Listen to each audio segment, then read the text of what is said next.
Hi friends, this is Clark, writer and producer for Sleep Tight Stories and Sleep Tight Relax. Sheryl is still suffering from a cold, so you might notice that her voice is sounding different. We will record this story again when she's feeling better. Thank you for listening and for all your support.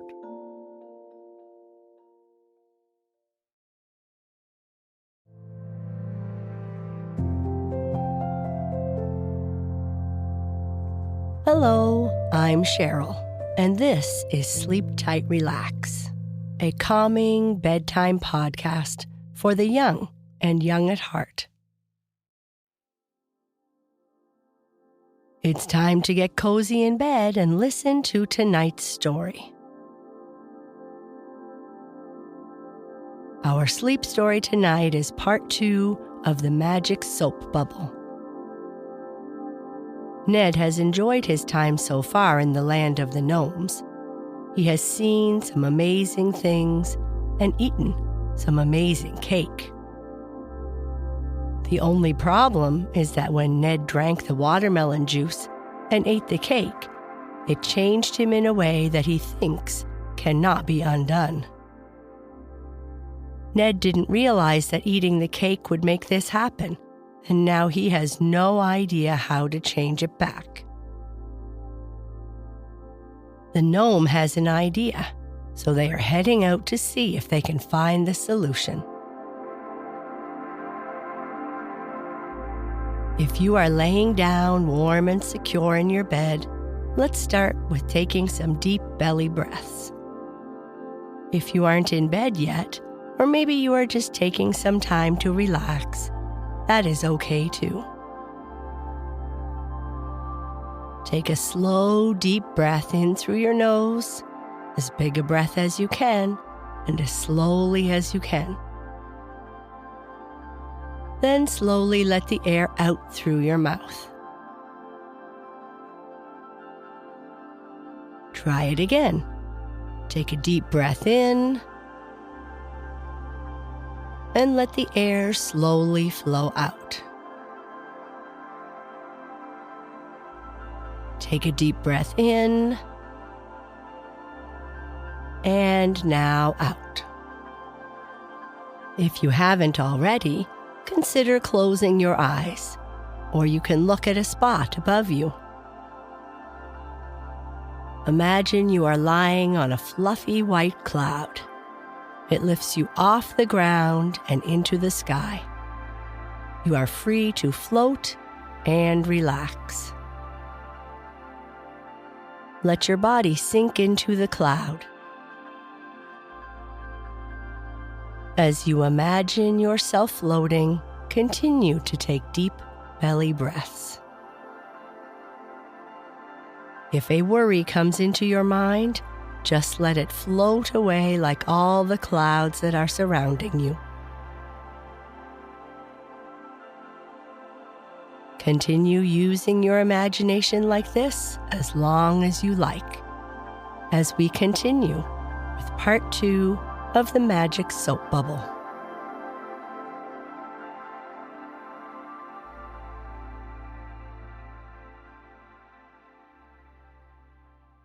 Ned and the gnome continued their journey down the valley, following the crystal stream in whose waters he had just a short time before seen his misshapen figure, until they came to a beautiful waterfall, down whose silvery sheen slid numerous water sprites and water fairies.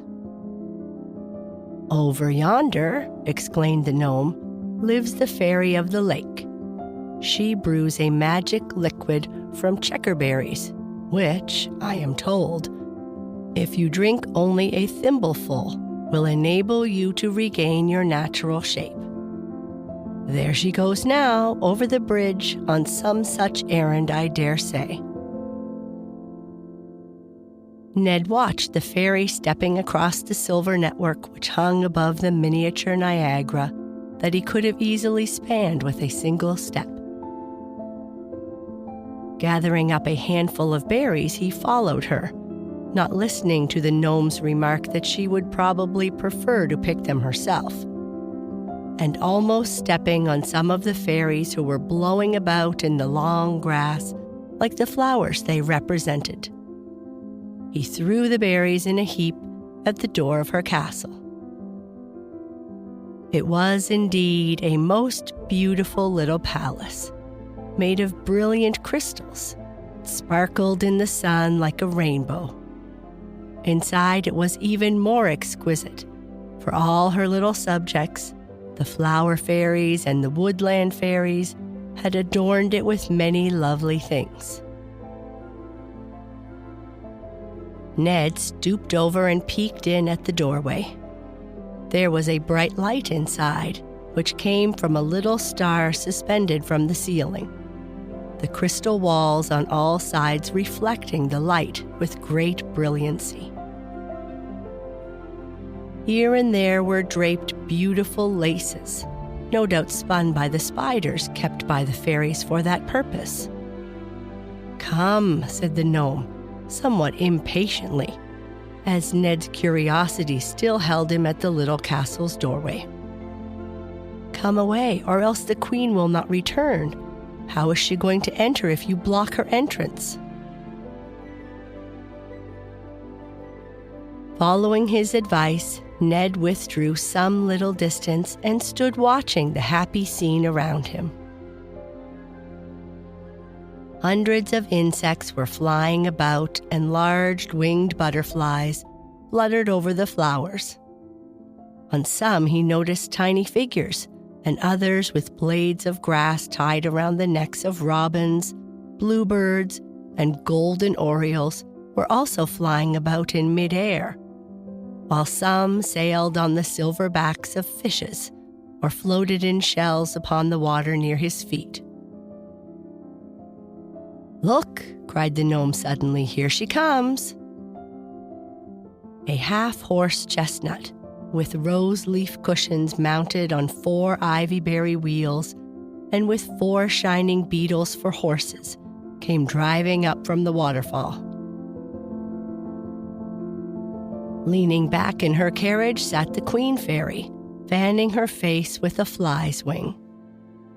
The beetles came to a stand in front of the palace, and the queen, gathering up her white satin dress, stepped out. Instantly, numerous ladies-in-waiting jumped off their butterfly steeds and escorted her through the palace door.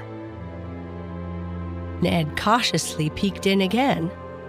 The room was filled with fairies about as large as your thumb, dancing here and there and singing a low, sweet song. When they realized a person was gazing at them, they began to dance more slowly and soon stopped altogether. When the queen, looking about to discover the reason and catching sight of Ned's admiring face, exclaimed, "No wonder you feel so faint, my little fairies, and that you stop your dancing. The hot air is pouring in upon us from a fiery furnace outside. Look here, my giant friend," she added, coming up to Ned. "If you want to see how we live, you mustn't hold your mouth open with astonishment. Your breath is very hot to us little people." With that, the mischievous queen jumped quite unexpectedly on Ned's nose and gave it a sharp pinch. "Don't cry," said the fairy in a cheery voice, the laughs falling from her like water drops from the cascade. "I only wanted to let you know what I could do, but I am ready to be as polite as you wish." "May it please your highness," intervened the gnome, who at this point squeezed himself through Ned's legs and entered the door, "to give my big friend a drop of your crystal nectar in order that he may regain his boyish shape again?" The queen fairy looked politely inquisitive. "You see, your highness," the gnome went on to explain, "he has eaten too heartily of gnome cake, and that, together with a goblet full of gnome watermelon juice, has caused him much inconvenience. as well as an entire change of form. No sooner had he finished speaking than the queen called the waterfall fairy, the brook fairy, and yet another, somewhat smaller, called Violet Water. "Quickly," she said to them when they had assembled before her, "make a dose of crystal nectar, that this boy may drink and assume once more his natural shape." "Move off!" cried a shrill voice in Ned's ear, and looking up, he saw a snapdragon, who seemed to be a sort of policeman for the fairies. "How can you expect these ladies-in-waiting to fulfill their queen's commands if you stand there blocking the exit? Tell your friend to sit himself down and wait patiently, or it will take some time to brew the magic drink," said the queen to the gnome, who repeated her words to Ned. He was very glad indeed to rest, for not being accustomed to carrying so much weight on his young legs, he felt very weary and somewhat discouraged. However, relief was in sight, and following the suggestion of the good fairy, he threw himself down on a mossy bank and waited.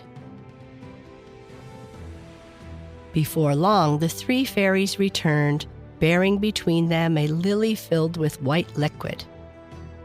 As they approached, the queen herself came forth from her crystal palace, followed by many of her subjects. Stepping up to where Ned lay, she said in a soft voice, "Do not rise, for even now you are much too tall. I myself must pour this magic nectar upon your lips." So saying, she stepped lightly upon a stone close by, and bending forward, placed the lily to Ned's mouth.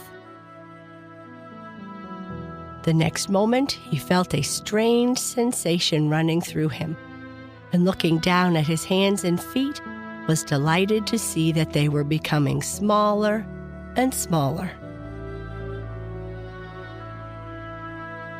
Though great was his delight, he did not forget his manners, and turning to the little fairy said, "How may I ever repay you for your great kindness?" Indeed, he added, scarcely able to restrain the tears which came to his eyes, "whatever would my dear mother have thought that I returned to her in the form of a giant?" "Thank me no more," answered the fairy queen, "for gladly will I do any favor for the boy who thinks of his mother first. In the future, should you need my help, hang this ring around a bluebird's throat and send him to me." And with these words, she placed a slender gold ring upon Ned's little finger.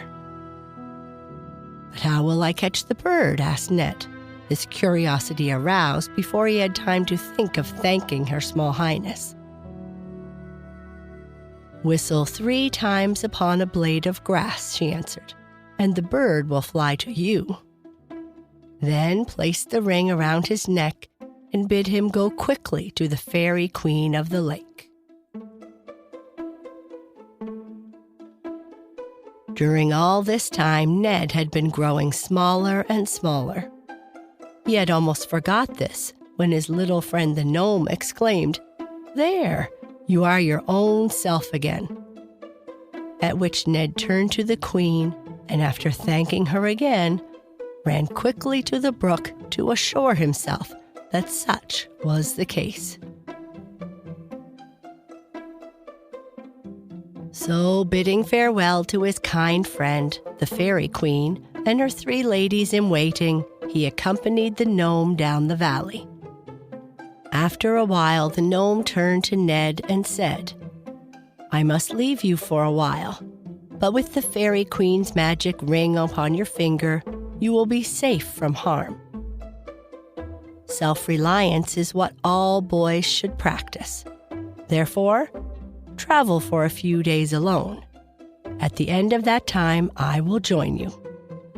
And with these words, the gnome disappeared.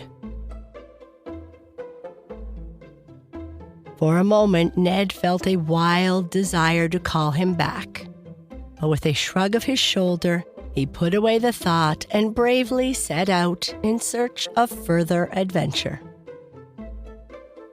He had gone but a short distance when he came to a magic axe chopping away all by itself at one of the tallest trees.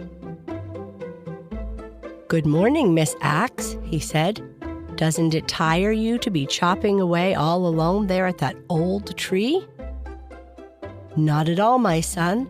Put me in your knapsack and I will make you famous." Picking up the axe, Ned placed it in his knapsack and set off once more.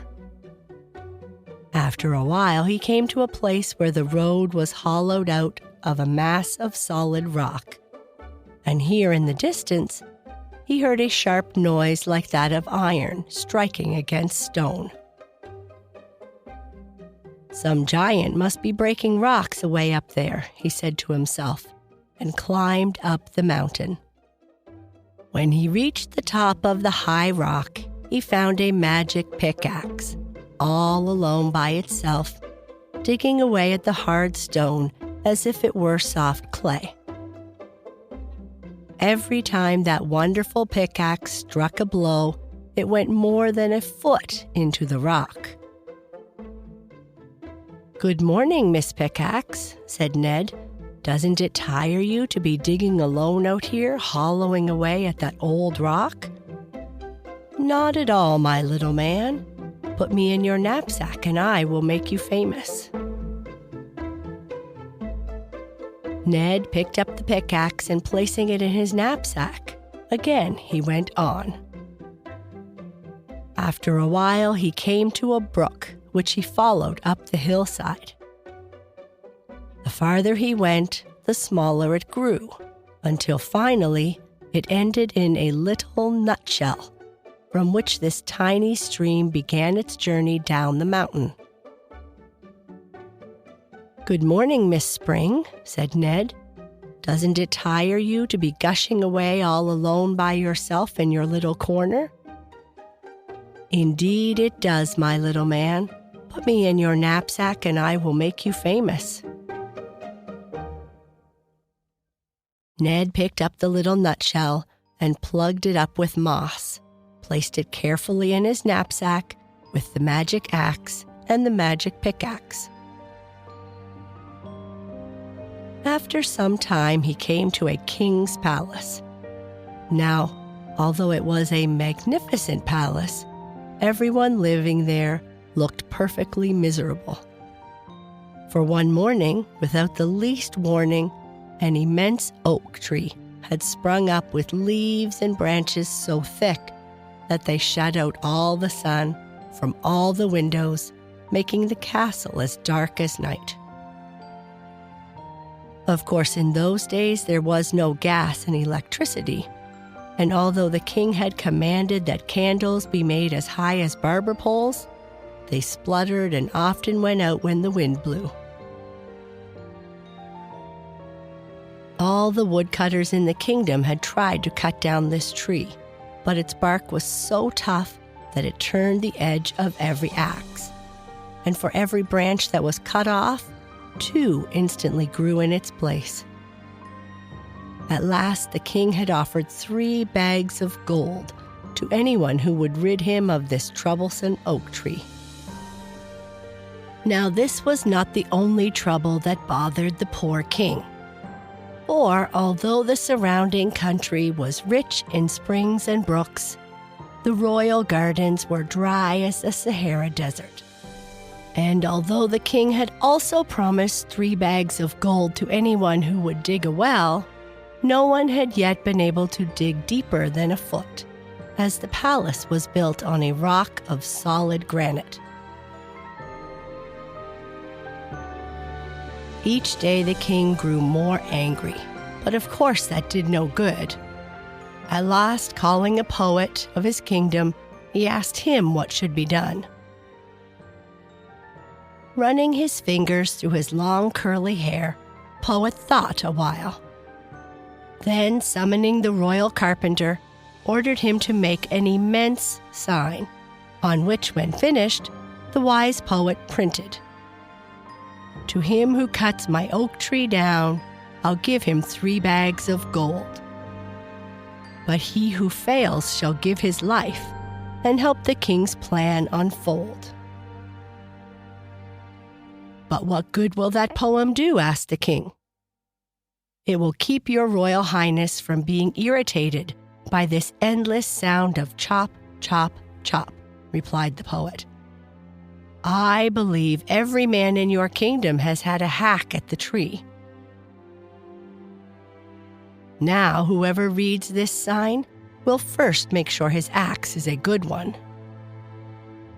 Very well, replied the king. Have the sign nailed on this dreadful tree, and we will see what happens.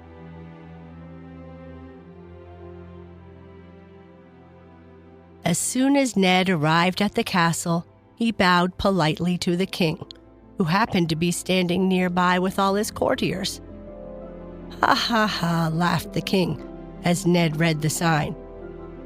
Do you too wish to lose your ears?